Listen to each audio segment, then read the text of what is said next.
Everybody against the minimum wage increase always wants to say that if we increase wages, prices of goods and stuff will always go up.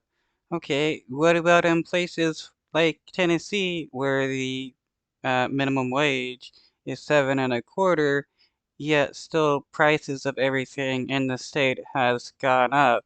None of it has stayed the same because the minimum wage stayed the same. Everything continues to increase. After years of fighting for a higher wage floor in cities across the country, the new year is going to bring a new paycheck for millions of Americans, with about half of all states and the District of Columbia either raising the minimum wage on January 1st or at some point during the year. Hawaii's increase will be the largest, while Washington will have the highest minimum wage of any state at more than $16 an hour. But it's California. Pretty nice, $16 an hour. And this isn't like uh states increasing the wages, the minimum wages because of the government. This is states doing it on its own.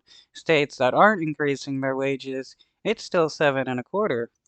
California and fast food workers like Anisha Williams, who are seeing the most seismic changes after years of struggles. I have to pick and choose between rent, groceries, and livelihood. Now, the Golden State's minimum wage jumps to $16 at the beginning of the year, and for fast food workers, it rises to $20 in April. The mother of six. Wow, 20 an hour is definitely a good starting point, though we needed 20 an hour years ago. Nowadays, people are gonna need 25 to 30 an hour in order to survive in today's world. Williams says that is definite progress. We protested every which way to prove our point. But businesses are reacting, especially in California, where several Pizza Hut franchise owners will reportedly lay off more than 1,000 drivers statewide and rely instead on companies like DoorDash. For mom. They're doing this because they still want to keep record profits. You got so many businesses that are making record profits, bragging about record profits, and then they continue to lay off people instead of pay a higher wage so that the CEOs and stuff can continue to also get bonuses to line their pockets. I mean, you got CEOs giving themselves 20 billion or $20 million or $30 million or so in bonuses while saying they can't pay their workers a couple more bucks an hour. Mom and pop shops like Frankie's Pizza in Old Town Sacramento. The owner tells us the wage hike will mean longer hours for him. Are you saying you would hire more employees, but because of the rate hike, that is no longer an option? I cannot do it. I can't. I mean, who's going to pay it? I mean, I wouldn't be able to afford to do it. I have to work longer hours to compensate for that. This new reality.